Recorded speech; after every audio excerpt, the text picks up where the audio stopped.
Shri Chaitanya Manobhishtam Sthapitam Yena Bhutale Swayam Rupa Khadamahyam Dadati Swapadantikam Vandeham Shri Guroho Shri Uttaparakamalam Shri Gurun Vaishnavamscha Shri Rupam Sagrajatam Sahagana Raghunatham Vitam Tam Sajivam Sadvaitam Savadhutam Parijana Sahitam Krishna Chaitanya Devam Shri Radha Krishna Padan Sahagana Lalata Shri Vishakhan Vitamscha He Krishna Karuna Sindho Dinabandho Jagatpate Gopesha Gopika Kanta Radha Kanta Namostute Tapta Kanchana Gaurangi Radhe Vrindavaneshwari Vrishabhanusute Devi Pranamami Hare Priye Vansha Kalpatarubhyascha Kripa Sindhubhya Evacha Patitanam Pavanebhyo Vaishnavebhyo Namo Namaha Jaya Shri Krishna Chaitanya Prabhu Nityananda Shri Advaita Gadadhara Shri Vasadi Gaur Bhakta Vrinda Hare Krishna Krishna Krishna Hare Hare Hare Rama Rama Rama Hare Hare Madgavirapi Gopala Swikuryat Kripaya Yadi Tadaivasam Payah Pitva Prishye Yustat Priyajanaha. I have to pray like this. This is Srila Vishwanath Chakravarti Thakur's prayer at the end of his 10th canto commentary on Srimad-Bhagavatam. He prays, my dear Lord Gopal, only if you accept my words to be like your cows will they give sweet milk to provide pleasure for all of your pure devotees. So we're praying like that. I didn't really have any topics selected for tonight's lecture, but if anybody has any questions or anything you'd like to hear about, we can try to speak about that.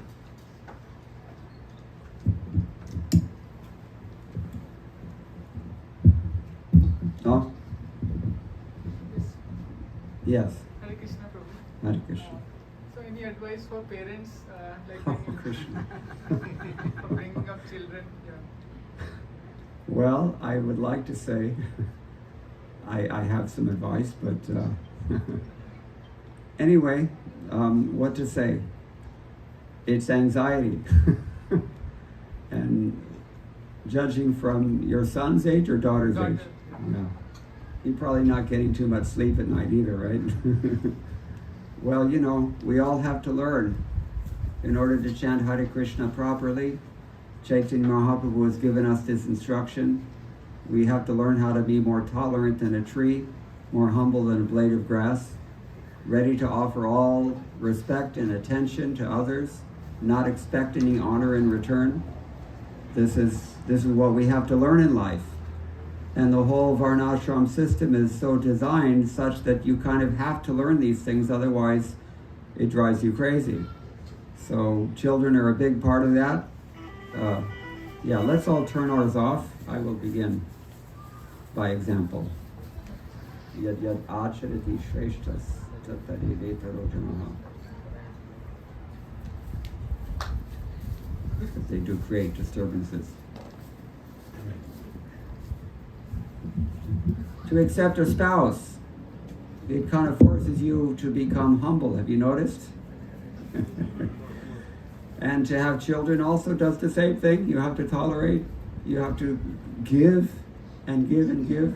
Indraduna Swami told me this story that he was on an airplane once and he met one couple, very elderly couple, maybe they were in their 80s or 90s, and he asked them, how long have you been married? They said like 70 years or something.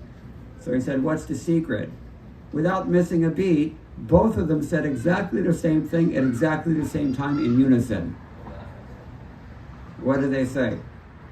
You have to give more than you take. Yeah, that's really what it means. So everything in life, if you're a brahmachari, what is your program? Brahmachari gurukule vasantandant guror hitam. You have to control your senses. You have to go out begging. Who can do that? Especially when you're a teenager. It's hard enough to process your own false ego, but then you have to give it up even before you get used to it. And, you have to go beg people for money, and then you have to give all the money to your guru. One time, there used to be in Back to Godhead magazine a very nice feature, monthly feature that they had. Srila Prabhupada Speaks Out. That was the title of it. Anybody saw any of this?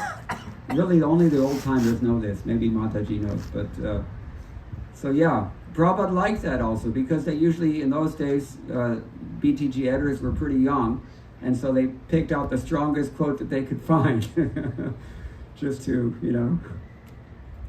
Jayadvaita Swami told me that preaching means to comfort those who are distressed, and also to distress those who are comfortable. So Prabhupada likes this actually. So one time, there was somebody was challenging that, you people are just going out and, people perceive you as parasites because you show up in airports and, national parks and other such public places and you're selling your books and they think that you're just a parasite. Why don't you go get a job? Sometimes they used to ask us like this. And so brahmacharis, they have to go out and do this. Prabhupada said in response to that challenge that, no, this is not begging per se. This is actually development of character. And then the person was not satisfied exactly with that answer. So the person said, well, yeah, but, it's a different culture. And, and Prabhupada said, yes, indeed, it is a different culture. You live in a culture in which you can kill your children before they're even born. That's your culture. Straight, he said this. Straight. He didn't mince any words. So yeah, this is the point. When we're young and when we would be rather doing so many other things, what does Shankaracharya suggest we would rather be doing? Anybody know what I'm thinking of? If you've heard of enough of my lectures, I quote it all the time. Balas tavad krida saktaha. When you're a child, they just play all day long. Actually, Prabhupada said, since you asked for parenting advice, I can share his advice. From 1 to 5, not from 1, from birth to 5, just spoil them totally. Anything they want, just surrender to it. And just gratify their senses, that is your perfection. From 5 to 10, then you have to develop their character at that point, because they're growing up. They're getting intelligence, you have to teach them. No, this is wrong. Yes, that is right. So you have to discipline them pretty strongly, but with love at every step, not without love. Without love, then they grow up and become, whatever they become. But, the equal love and equal discipline have to be clear to them, not to you, to them. So then from after, say, 11, 12, when they, when they become approaching teenage years, say 10 to 15 or so, then you can only be their friend. Have you noticed that? Anybody have teenagers? Yeah. Then, they don't listen to you anymore. They're the last one they listen to.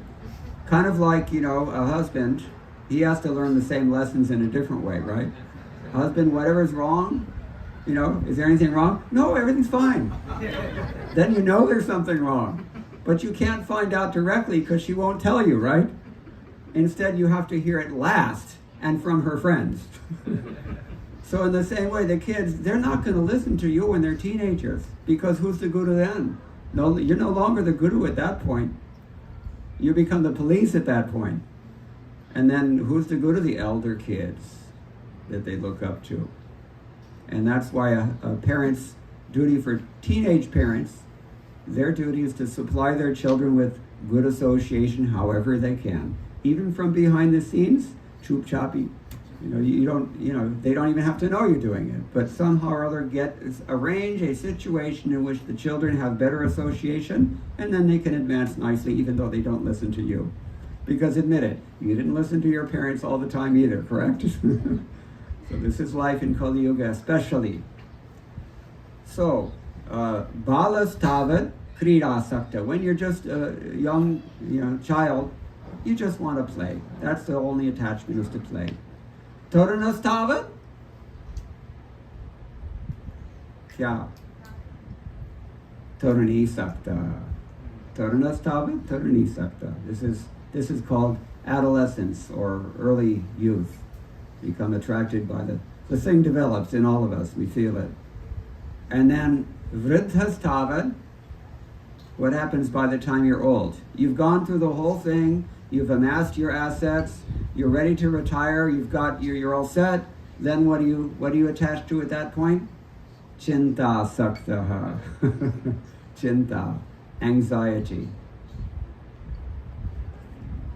Because then you're worried that what's going to happen next and when am I going to die?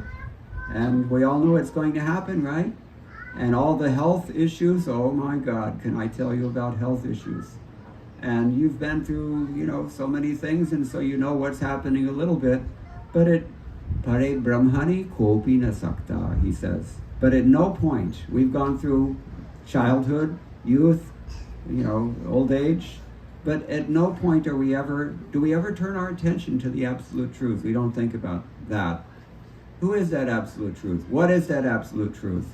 Spiritual reality, spiritual identity. That's the first stage in realizing absolute truth. That I'm not this body. If I'm not this body, then my priorities change dramatically. And, what is there to do on the spiritual platform other than sit there and meditate all day long, which is, people have this concept because they're spiritually retarded. But actually, there is activity on the spiritual platform, but that requires you to recognize personality on the spiritual platform. You have Bhagavad-gita as it is here? Yeah, to bring me chapter 4, text 10. We can talk about that. This is a big issue. People are afraid of spiritual life. Prabhupada writes about this. Anybody know chapter 4, text 10 from Bhagavad-gita? How many people are reading Bhagavad-gita every day? Raise your hand if you're reading Bhagavad. Some people, yeah. So, if you should know this verse, because it's a very, very important verse. I like to speak on this verse, actually, because it's one of the very few verses throughout the entire corpus that Srila Prabhupada spent his time writing for our benefit, that, he doesn't really depend that much on his predecessor acharyas. Most of the time, I can affirm, having studied all the major commentaries on Bhagavad-gita in Sanskrit, that most of what Srila Prabhupada writes in any of his purports is pretty much the same thing that was written by all of his predecessors. Not just in Gaudiya Vaishnava Sampradaya, but for any of the others as well. They're all saying pretty much the same thing. But in chapter 4, text number 10, it's different. What is that verse? Vita raga bhaya krodha manmaya mam upashritaha bahavo jnana tapasa puta madbhavam agataha. He says that when you are freed from three things, then you can actually approach me in pure love. What are the three things that we have to become freed from according to this verse? Vita raga bhaya krodha. Raga means attachment, and in the modern context, we can say by default that means attachment to gross sense gratification. It used to be that people were attached to subtle sense gratification, not so much anymore. Even in India, where I live, I can say with all honesty, it's like, anyway, gross sense gratification has become very, very prevalent. So raga, this is our main attachment. We're attached to our gross and sometimes subtle. In our better moments, in our Jupiter period, we become attached to subtle things. That's okay. But mostly, almost all of it is mundane. It never really takes us out of this world of karma. And when you're attached to the world of karma, you keep coming back in the world of karma because your head is full of karma. What is that called in 5th canto? Anybody know? Karnamatmaka yena sharira bandham. We're bound to the body by our karmatma, our karmic mentality. Vasana, we can say also. So, Vita Raga, the first thing that we have to become freed from is our attachments to this material world. usually in the form of sense gratification, pious or sinful. Then what's the second thing? Bhaya. What are we afraid of? Anybody want to volunteer some? Death. Huh? Death. We're afraid of death, okay. Not enough. If we were really afraid of death, you'd think we would be doing some more about that, don't you think? We're just arranging for our funeral, but what about you, Baba?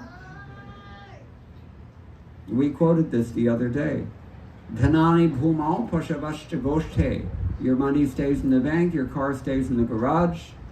Nadi grihadware janaha smashane. Your wife stays at home, your relatives will come to the funeral. Dehashchitayam paraloka marge. When you're on your way to the next life, but where does your body go? To the pyre, funeral pyre. Karmanu go gachati jiva eka. Every one of us goes on alone. Can't take anything. Not your intelligence, not your false ego even. These are subtle things. What to speak of your car, your family, your kids, your prestige, your bank balance. Forget it. House, all vaporized in just a flash. So that's something to be afraid of. Yes, it is. What else might we be afraid of in this world? Losing your job. Okay. We're afraid of our bad karma, in other words. Yeah, sure. That does happen, especially in 2025. How about losing your immigrant status? That's like the hot item right now, isn't it? You know, you can be afraid that, you're just going about your day, and if you don't have your proper ID on you when they come and stop you, you might be sent to some prison in El Salvador. No questions asked, no access to a lawyer. That's pretty freaky. I could not imagine when I was younger that this would happen in the United States of America, but things are so unstable now. I've been saying it for 10 years, that as India becomes technologically and economically more and more close to America, so America becomes closer and closer and closer to India in terms of ethics and corruption and pollution and all these other things. It is really true, isn't it? So a lot of instability. Just like I was there in a few years back when they gave us 12 hours notice to get rid of anything over, I think, 20,000 rupees if you had it in cash, big notes. Lawfully, within the grace period that he later set, I went to my bank and said, I've got this money, I just would like to invest it. They said, no, we can't let you do that because it's an Indian bank.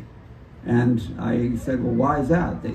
Their excuse was, you have to show that you got this money through legal means. Show us your encashment certificate. I know. So, and then I went to the bank manager and said, can you at least put this in writing with the bank letterhead and your signature that this is your bank policy? No, we can't do that. What does that tell you? There's something going on there. That's what it tells you. So I just took it to the black market and in 5 minutes it was done. Oh yeah, no problem. Anyway, yeah, so it's so unstable. We don't know what the next problem is going to be. We can die at any time, right? These are things to be afraid of. And yet this is not what Prabhupada says in his purport. What does he say? Let's read it. First of all, let me read you the translation.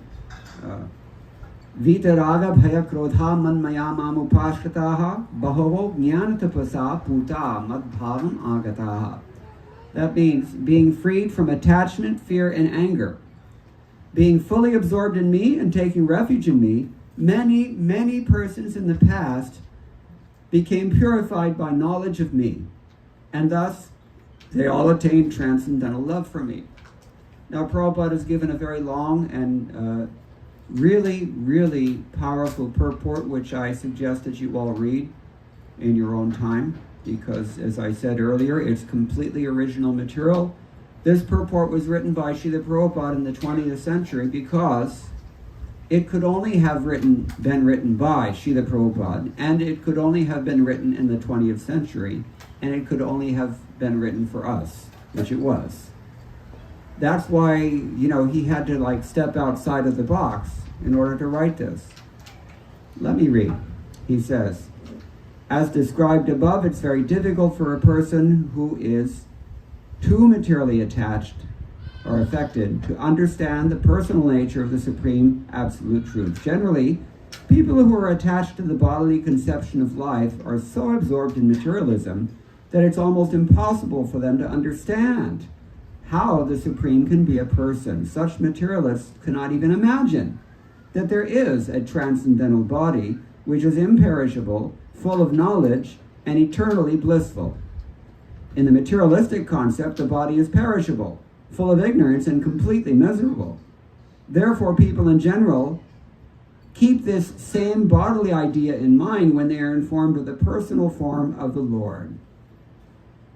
That's why people take to impersonalism. Think about it. All of our personal relationships, they're basically either temporary or dysfunctional or both. And so, when we're informed that you have an eternal personal relationship and God is also a person and you're answerable to him eternally, that's especially painful, isn't it? People freak out and say, no, I'm out of here. And let me go check out Buddhism instead, or something impersonal, almost always. You look up spiritual life on the internet, it's always going to be something vague, impersonal, that generally they're encouraging, yes, you're God, because after all, what do we come to this material world for except to become God? So in the name of spiritual life, if you can feel guiltless about that, it's great. That's what makes this impersonalism so popular. Anyway, so what are we afraid of? We're afraid of our own spirituality. That's what we're afraid of. Because we feel threatened by it. Anything you don't know, you feel threatened by, and people don't know about spiritual life. Why don't they know about spiritual life? Because it's not allowed. You can't teach these things in schools anymore. And the parents also are not the most responsible in many cases. Talking about parenting skills. We all have an obligation. You think about this, please. Every Indian is very happy. We celebrate Independence Day, right? We think we got independence in 1947 or so. But actually, we're not even independent today. That's why when you work in India, you're offshore in your own country if you're an IT engineer. Anybody understand this? Yeah, isn't it? It's a fact. The mentality is, it's all happening in Europe or America. And the same companies are still employing you just like their forefathers employed your grandfathers and great-grandfathers. Yeah. So, anyway, I don't want to get too far afield here, but the point is that we feel threatened in our material attachments, because that was the first thing that Krishna mentions. We feel threatened by our own spiritual identity. And especially because, our only experience that we can recall of personal interaction and loving reciprocation is full of all kinds of problems. So we try to apply that idea, Prabhupada says here, or try to transpose that idea onto the absolute truth as well. What does Shankaracharya call this? Adhyasa, superimposition. That's his word for it. So this is why people are afraid. Vitaraga, bhaya. Bhaya, we're afraid of that only. Afraid of personal spirituality, eternal personality, in other words. And krodha, what are we angry about? This is a little more subtle. It's harder to figure this out. Vita, raga, bhaya, krodha. We're attached, we're afraid, and what are we angry about? Not being able to enjoy. Not being able to have it your way, yeah, maybe that's one thing. What else? It's kind of counterintuitive, because actually it's not really anger. If you think about it, where does anger come from? What makes you angry? Lust, okay, but lust means a very strong desire, but what happens to that desire that makes you angry? Yeah, you're frustrated is the word. Frustration. When Krishna is using the word krodha here, really what it means is frustration. Because, it's kind of like, dahi comes from dudh, right? Or many Tamils are here, right? Pal. So, our frustration is that we've heard so many things about the spiritual life that we're already afraid of. We know that to the people who practice spiritual life, they generally give up the material things to a large degree, and that kind of, makes us nervous also. But, it's like I remember when, the old timers will remember that when Star TV first came out in India, Astha and all these things, now it's all kind of, I guess, gone the way everything historical goes. But one day it's the Buddhists, the next day it's Osho, and the next day it's the Sufis, and the next day it's ISKCON, and the next day it's Shankaracharya, and the next day it's some Christians, and the next day it's somebody from Makkah, and even a theologian will become completely bewildered. So when Prabhupada talks about becoming angry, he really means becoming frustrated, and we're becoming frustrated because not only is it confusing to hear all kinds of conflicting ideas about spiritual life. What does it say in Mahabharata? Famous shloka. Tarako apatishta shrutayo vinna. What does that mean? Dry argument is useless because even the Shrutis themselves seem to say different things. And we're not even talking about Smriti. Shruti means the four Vedas, or the Upanishads. Smriti means all the other stuff. And, the overwhelming majority of writing in religious writing, Vedic literature in Sanskrit, is the Dharma Shastras. Because, you're trying to take these principles of spirituality and apply them to concrete circumstances in which everything has to be spelled out in legalese. So that, it's very confusing to try to navigate without a spiritual master or Guru Parampara through all these Vedic literature is almost an impossible task. So we hear so many things and we get frustrated by the confusion that creates. we just want answers and we can't get them. That's frustrating. And so we become angry and we just give up. I forget it. I just all that stuff is too difficult to process. But even as if that weren't enough, what else is going to make us angry? Then we see those who are supposedly representing these Vedic literatures. And what are they? What are they doing? Mityachara uchyate, Krishna says. You can guess what that means. They're hypocrites. They're saying it, but they're not really doing it. Most of the time that's what happens. You find out that he was after money, or there was some scandal with one of his female disciples, or these things are going on all the time. Or he's just a cheater masquerading as some kind of incarnation. All the time it happens. So these things are very hard for us to deal with. But we do have a positive alternative. In his purport here, Prabhupada has been spelling out what is the difficulty of all these three challenges: attachment, fear, and anger. Listen to what he says about this further. He says, being embarrassed by so many theories and by contradictions of various types of philosophical speculation, people become disgusted or angry and foolishly conclude that there is no supreme cause and that everything is ultimately void. Such people are in a diseased condition. We have our eternal identity. It is there. It's not something, you can efface it, but you cannot erase it. But we have definitely effaced it. And so we're suffering as a result. If you can't see through your windshield here, we were coming back from the temple the other morning, right? What was it, Saturday morning? No, today's Saturday. Tomorrow.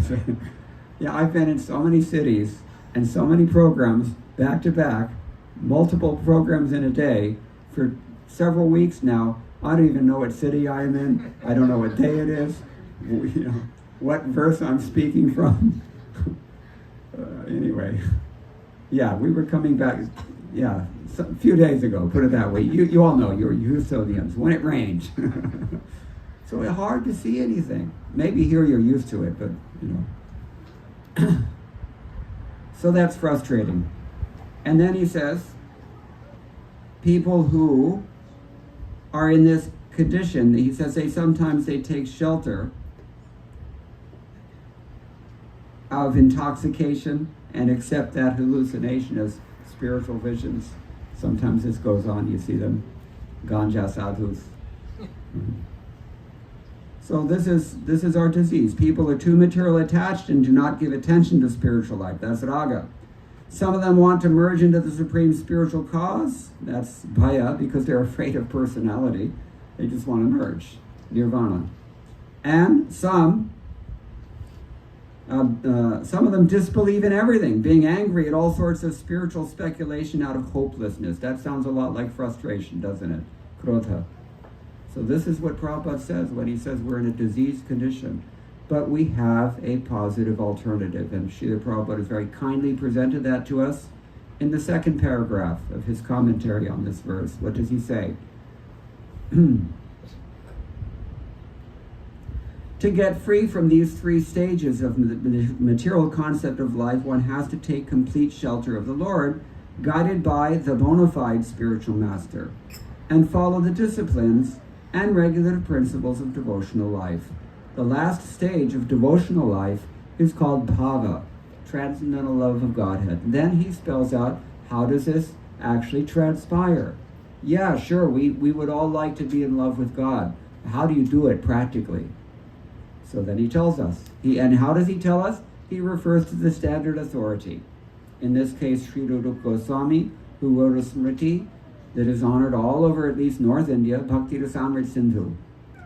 Rupa Goswami was famous not only as a theologian, but also as a, what do they say, kavya tirtha in modern language. Very eloquent poet. So, what does he say? Ādau śraddhā tata sadhu sangot bhajana kriya anartha nivritti tato anartha nivritti syat tato nishtha rachistataha athasaktis tato bhavahas tata premabhidanchiti sadhaganam ayam premaha pradurbhave bhavet kramaha. He's telling you there are some 8 or so stages that you have to go through. What's the first stage? You have some faith. Some faith. Actually, if you think about it, every single one of us, every last one of us has 100% faith. We do. 100% faith we have. The only problem is that we've invested that 100% in all different things. So that's why we say a person doesn't have full faith. It means you don't have full faith in this. You have full faith invested in other things instead. But the first thing is whatever faith you have, that ādau śraddhā, that's the first thing. In the beginning, ādau śraddhā. Tata, what happens next? Where do you invest that faith? Sadhu Sangha. That's what we're doing tonight. We're coming and we're taking whatever little faith we have. Okay, let me listen to this. Maybe there'll be something good here. There's a Sadhu Sangha. Now what happens when you have Sadhu Sangha? The sadhu is the very definition of a sadhu. He's going to engage you in bhajana kriya, the activities of devotional service. And that's basically what we're doing. We did kirtan already, shravanam, now we're doing shravanam, kirtanam, Vishnoho smaranam, we're automatically remembering the Lord. What else? Archanam, worshipping the deity. Vandanam, offering prayers.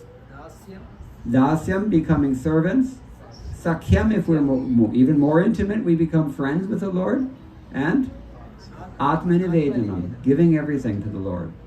These are the 9 stages of devotional service. Not stages, processes. They can go on simultaneously. You can take 1, you can take 2 or 3, you can take all 9. And you can do them all at the same time, if you're so inclined. But by doing these things in the association of sadhus in whom we have invested our faith, then what happens? There's a 4th stage now. 1, sadhu sangha. 1 is shraddha, faith. 2, sadhu sangha. 3, bhajana kriya. 4, kya? Anarthana vritti. What does that mean? All the dirt within our hearts, all the bad desires, all the bad habits also, all the misconceptions, the doubts, the ugly things that we have in our hearts. Actually, we do have them, like envy and lust and anger and greed. These things are there. If we're honest, we can actually admit. But especially by chanting Hare Krishna, Krishna Krishna, Hare Hare, Hare Rama, Rama Rama, Hare Hare. These things can be purified. Shunvatam Sukatha Krishna Punya Shravana Kirtana Hridi Antastho Hiya Bhadrani Vidhunoti.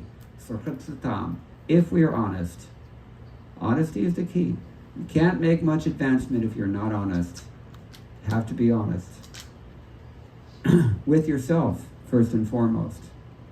But if you are honest, and you follow this bhajana kriya in good association, with faith, you will be purified of all the ugly things that keep you down spiritually. Then what happens?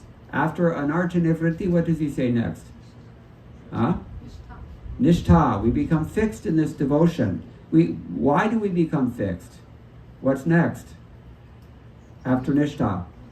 Ruchi, we have a taste. This is actually nice. It's sattvic life. Very, very godly life. To wake up, to rise early in the morning. It's so beautiful early in the morning. You can't say that about, late at night. It's kind of scary. But early morning, everything is on the up and up, right? It's all rising. It's all becoming light. It's all pristine, and best time for spiritual life is in the morning. So this is nishtha. We become fixed in the practice because we have this taste, and this fixed practice also nourishes that taste, fortifies that taste. Then what happens to our taste? What does the taste transform into? Asakti, attachment. We get a real attachment for God. What else could drive Srila Prabhupada to do the things that he did, the impossible things that he did? Anyone who knows his life story, you know what I'm talking about. He came to America at an advanced age, and with only maybe the equivalent of $40 in rupees. He brought a bag of suji with him, and he was prepared to just subsist on that somehow or other, because he didn't even know if he would get anything to eat. But he had a strong sense of duty to the instruction, to fulfill the instruction of his spiritual master, by presenting Krishna consciousness to the Western English-speaking world. That was the instruction he received. And because he took it seriously and dedicated himself selflessly, we're all here tonight. Count your blessings and thank Srila Prabhupada. Srila Prabhupada ki. Jai. So this is asakti. And what happens when this asakti matures? Bhava. And that is what Krishna mentions here. Being purified by the austerity of knowledge. One madbhavam agataha. Puta madbhavam agataha. One comes to that stage of love of God, a dawn stage of love of God. We mentioned the Usha, right? Dawn, prataha. When the sun rises, everything we can see, it's becoming very clear. So when that love arises in the heart, it becomes so clear to us. There's no more any doubts, there's no more any questions, and we feel it very strongly, just like you feel the sun, especially now in India. It's pretty warm over there now. So this is bhava bhakti. And that bhava naturally matures into full-fledged love of Godhead prema. And that prema is manifest in shantarasa, dasyarasa, sakhyarasa, vatsalyarasa, madhuryarasa. As neutrality, servitorship, friendship, parental love, or conjugal love. This is the manifestation of this prema. And prema pum arthomahan, Chaitanya Mahaprabhu explains. Aradhyo bhagavan varjeshatanayas tadhama vrindavanam. The supreme worshipable Lord is Lord Krishna, the son of Rajendra. And his abode is Vrindavan. Ramya kachit upasana vrajavadhu vargena ya kalpita. The mode of worship that the gopis conceived of and executed That is considered to be the topmost worship. Srimad-Bhagavatam Pramanam. Srimad-Bhagavatam is the superior evidence, spotless Purana. And what does it teach? Prema pum artho mahan. The greatest attainment of human life is this prema, this love of Godhead. Sri Chaitanya Mahaprabhu matamidam tatradaro nah paraha. This is the conclusion of Chaitanya Mahaprabhu, for which we have all respect. So vitaraga vaya krodha manmaya mam upashata. Taking shelter of Krishna after having been purified by the austerity of knowledge, we can attain bhava bhakti. And what drives each of these stages forward? This is a good question you have to consider. It's the same basic thing that you invested your faith in the beginning. That bhajana kriya in sadhu sangha. All you have to do is continue that bhajana kriya. And you will go through all these stages, guaranteed. It is guaranteed, and it is practical. It's something we can experience. We do experience it. So, now, another thing we might consider is, what makes austerity, what makes knowledge in austerity? This is coming from Ramanujacharya, actually. One thing about this verse we have from the predecessor acharyas, because Ramanuja, I believe he said it first, but all of the Madhvacharya says the same thing, Sridhar Swami says the same thing, Baladevidya Bhushan says the same thing, Vishwanath Chakravarti Thakur said the same thing, Bhaktivinoda Thakur, Bhaktisiddhanta Saraswati, and Srila Prabhupada wrote the same thing. What is it that makes knowledge in austerity? Think about this. Why is knowledge austere? 3 things. Number 1, you have to get that knowledge. You have to open the book and read it. Bhagavad-gita as it is. You have to take the trouble to learn something about spiritual life. That's the first thing. Second thing, once you have understood what is being presented, say in Bhagavad-gita as it is, then what's the secondary austerity? You got to apply it. The instruction is not given just for your intellectual entertainment, not infotainment. It's actually meant to be applied in life. Because if you apply it in your life, then you get practical benefit from it. You become free from so much suffering. And then, what is the tertiary austerity of knowledge? You've assimilated this knowledge yourself. You've actually applied it so that you're no longer a hypocrite. And the third austerity is what? Then you have to convince somebody else to do the same thing. Yeah, and that's not so easy, because back to parenting. The kids never listen to what you tell them. Instead, they watch what you do.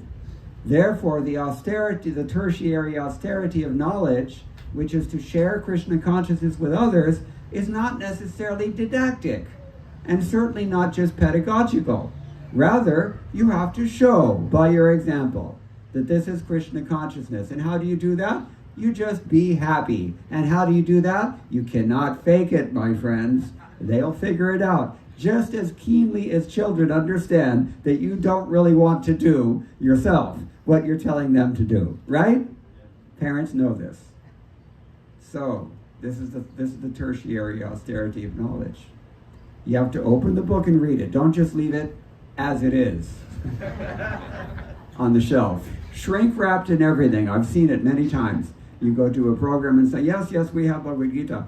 It's still shrink wrapped. How are you going to get any benefit? It's like I used to take care of my mother before she passed away. Bless her heart. She was in the hospital for the better part of 2 years. And I was sitting with her every single day.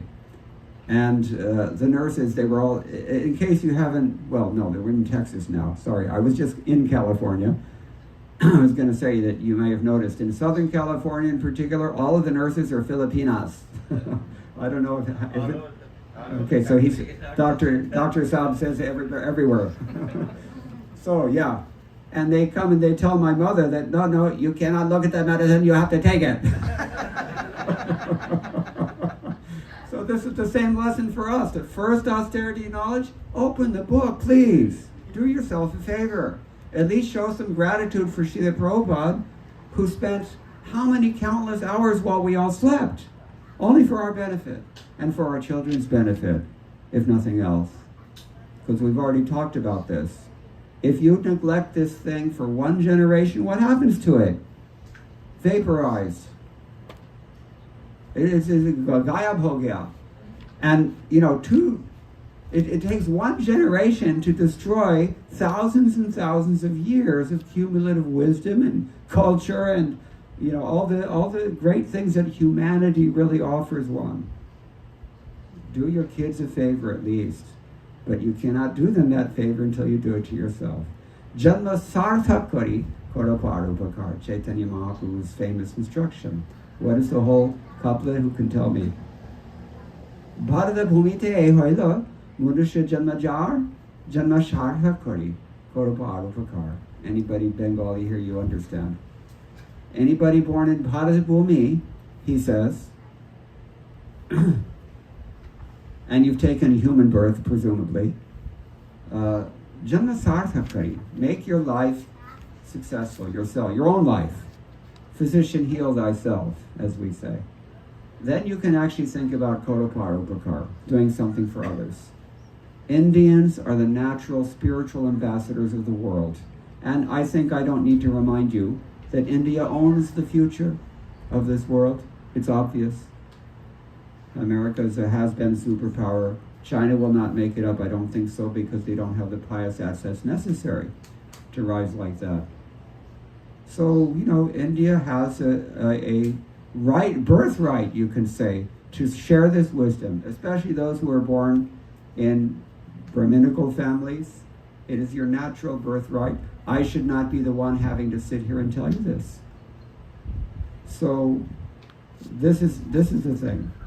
Janma sarthak kari koraparupakar. Save the future generations from certain oblivion, culturally and on every level. Look at it. This is 2025. Every single level you can consider, there's decadence going on. Financial, economic, social, religious, certainly, spiritual, environmental, elemental even. One toxicologist friend of ours, he told me that there is no aquifer, and this was 20 years ago, he said. There is no aquifer throughout North America that is not contaminated by arsenic, cadmium, mercury, all the heavy metal, industrial and agricultural effluent and all these things. So, on every level we're facing unprecedented, even in our bloodstream, isn't it? It's the plastic, microplastics are there, no? So, think about it. This current civilization that we take to be normal, it is severely abnormal, severely injurious, and it will destroy the world if you give it that chance. So don't do that. Show the world what you're made of. Should demonstrate for everyone in the world what is the real glory of Indian civilization, because it is the only one that I've seen anywhere in the world that really has a very highly subtle and developed sense of dharma. And what do we hear from Manu? Dharma rakshati. Yeah, you protect your dharma, you'll be protected by it. And especially pado dharma. This is a more subtle than that even. But yeah, so we have these austerities of knowledge. We have to acquire the knowledge. We have to actually apply that knowledge in our own life, personal lives. And then we have to try to share that knowledge, and I've told you how.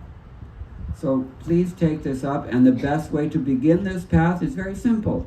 You chant Hare Krishna, Krishna Krishna, Hare Hare, Hare Rama, Rama Rama, Hare Hare. Shruti mantra says, Iti Shorashagam Namnam Kali Kalmashan Nashanam. We've spoken about this, how this bhajana kriya, especially chanting, hearing and chanting, it removes all the impurities from within. So all the impurities that Kali Yuga can throw upon us are removed by this chanting Mahamantra. That's why it's called the Mahamantra.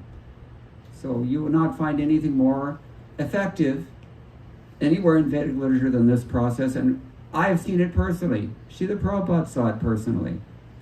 You want to hear something very, very moving?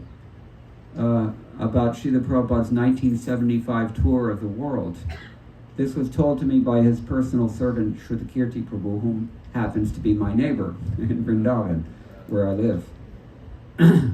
He was with Srila Prabhupada, and they went from Los Angeles, they flew to Caracas, Venezuela, far-flung corner of the world.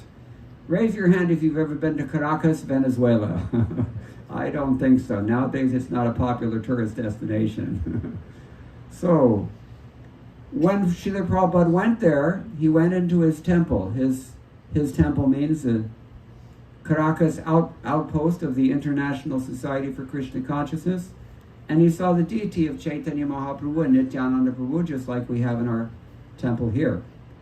And he saw all Hispanic devotees, Venezuelans and Brazilians and others from South America, all chanting the names of Krishna in complete ecstasy, with their arms raised, happily, dancing in front of Srila Prabhupada. And he was so stunned to see this.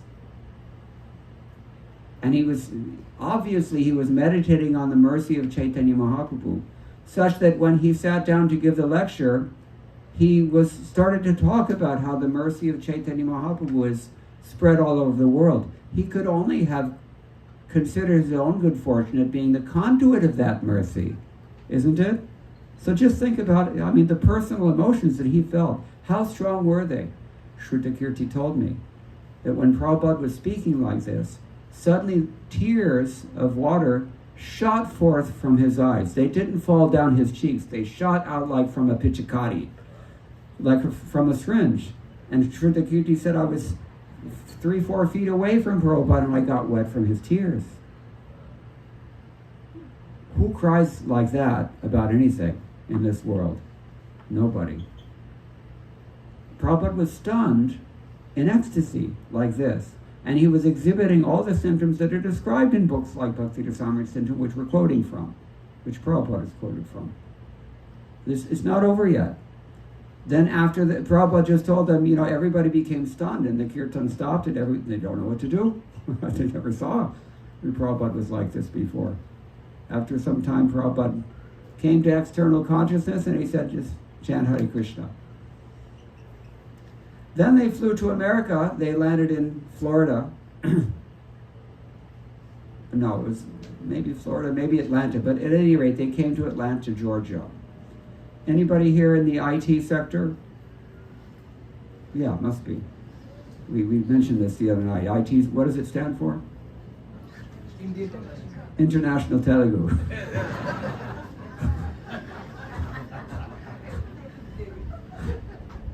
Or Indriya Tripti, take your pick. But Prabhupada came to Atlanta, Georgia, very close to Alpharetta, Georgia, which some of you know about. Dunwoody, Georgia, anybody ever been there? 99% Bharatiya log wahan baste hain, no? Or among those people, it has to be at least 95% Telugu. They're all here by the grace of Visa Balaji. I know that place. I can honestly say I knew him before he was famous. Because those pujaris are very smart. About 20 years ago, they started spreading the rumor that this deity gives you the visa. Everybody flocked to that place. I've seen it with my own eyes. I've tracked the history of that temple. Just watched in amazement as the Lord performs his Leela.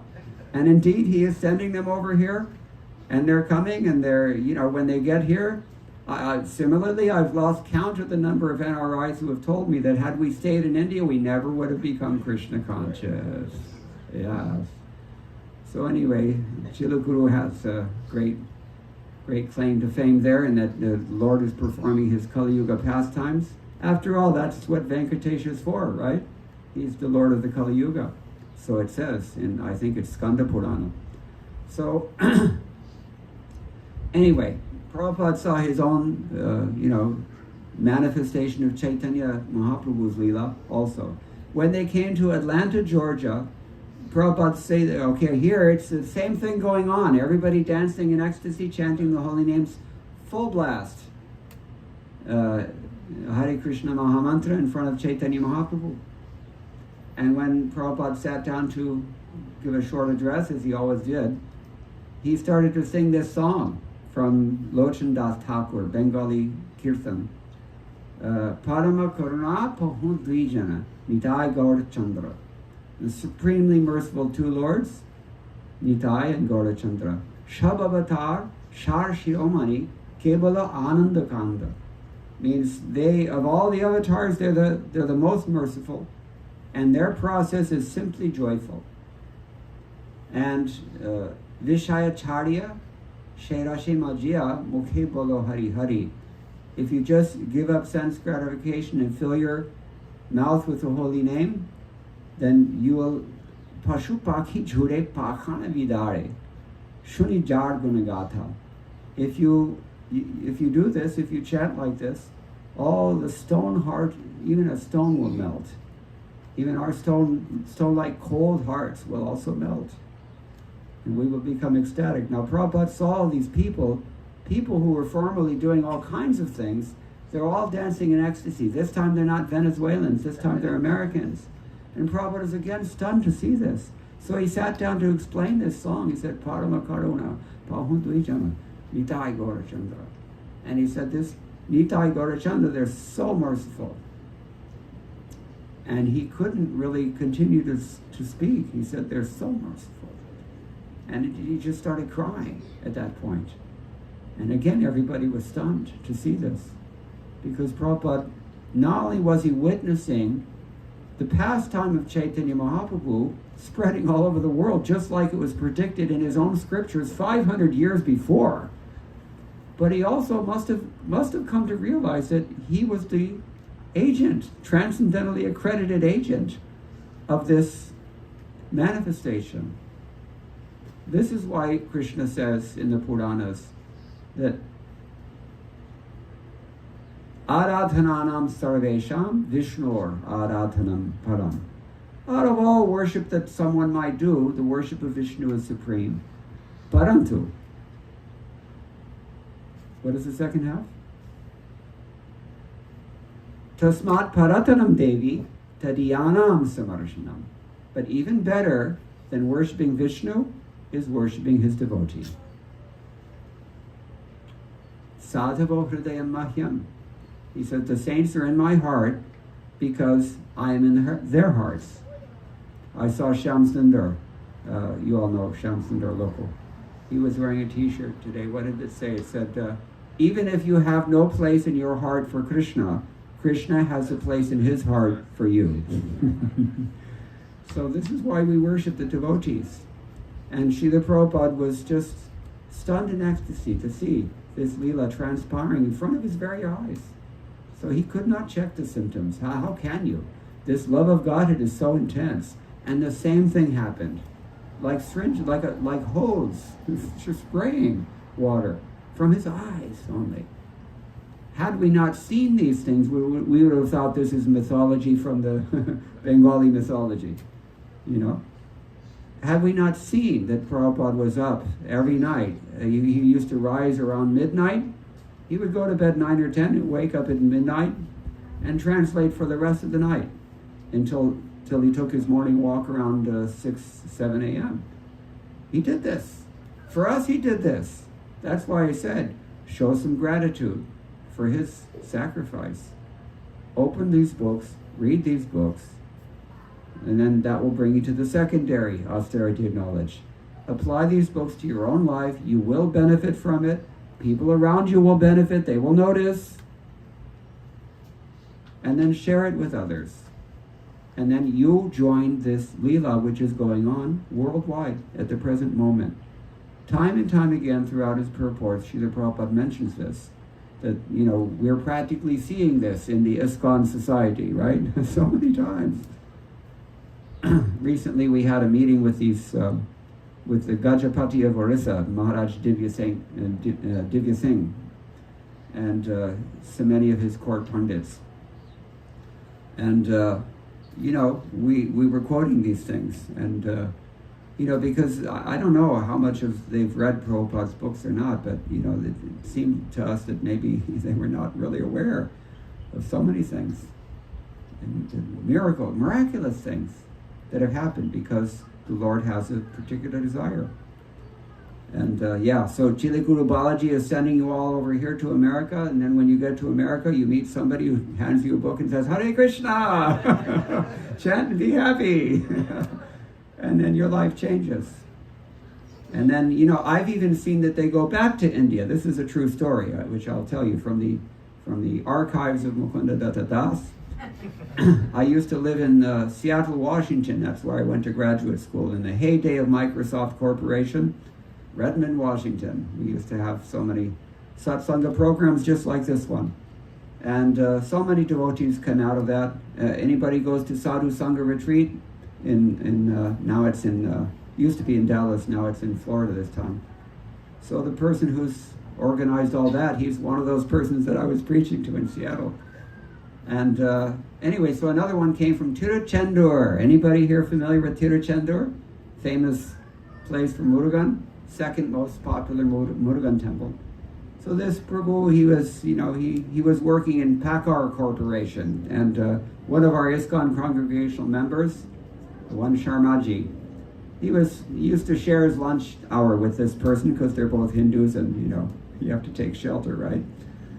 So he was asking him some questions about Bhagavad-gita, and this Tiruchendur Brahmin, he's from a Pujari family, by the way, living in the Agraharam. He doesn't know the answers from Bhagavad-gita.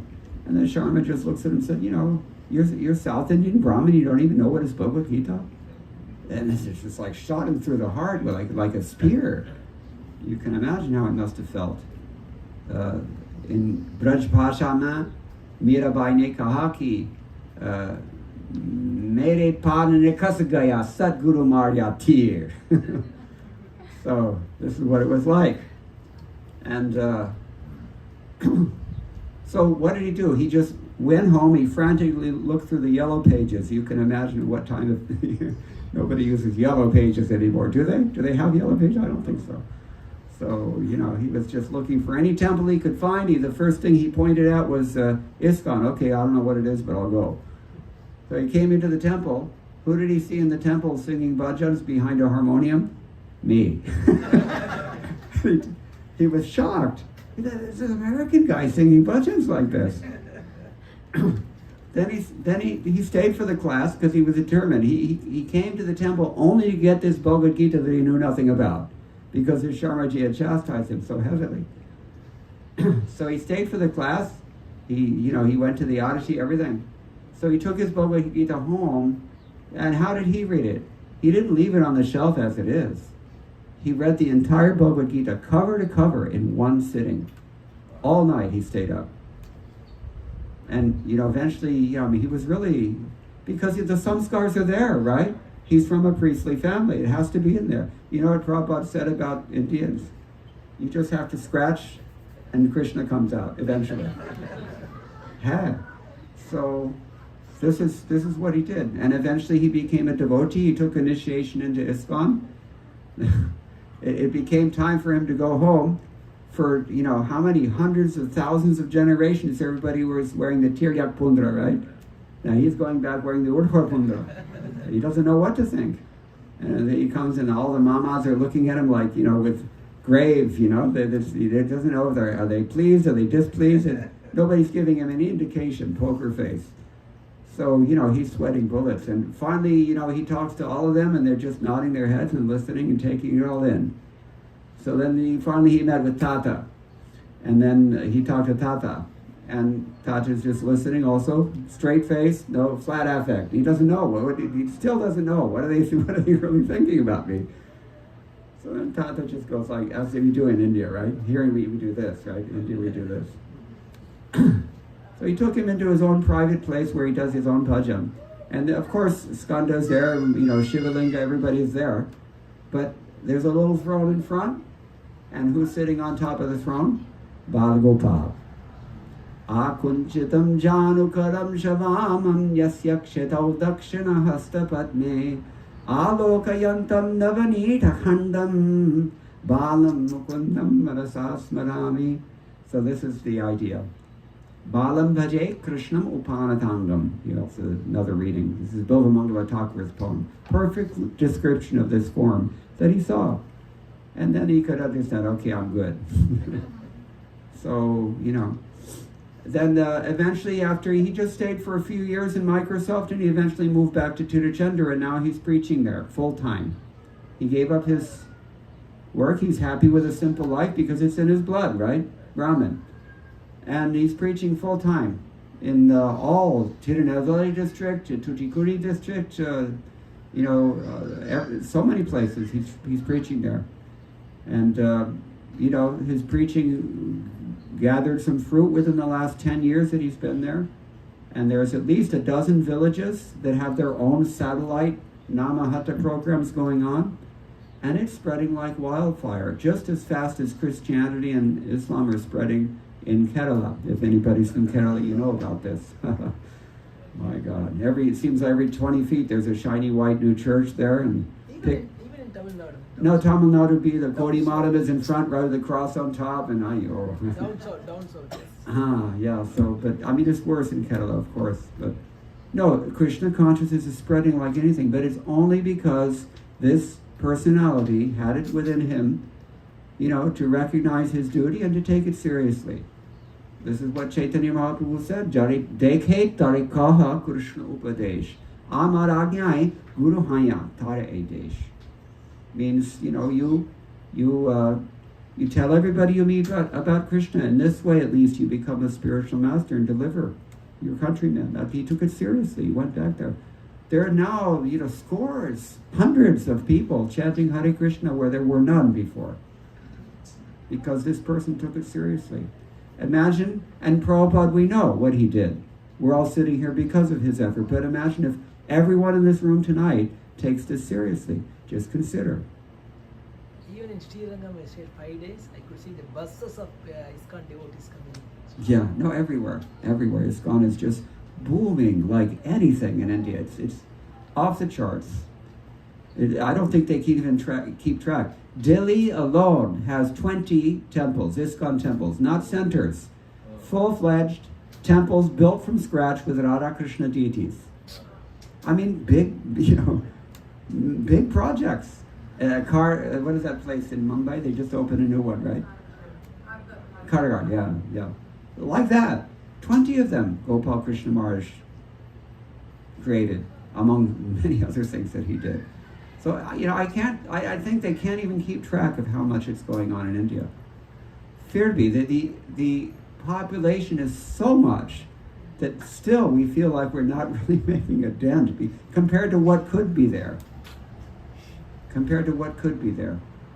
And what should be there. If you really want to see that India assumes its proper place in the global order of things, and that Hindu civilization, Krishna consciousness, takes its proper place in the world of religion and spirituality, you have to play your part. And we've already described that. So anyway, I don't want to go on too long, but these are a few things we can consider off of one verse from Bhagavad-gita. Vita raga vaya krodha manmaya mam upashitaha bahavo jnana tapasa puta madbhavam agataha. And Krishna says, many people in the past have already done this. Bahavo jnana tapasa puta.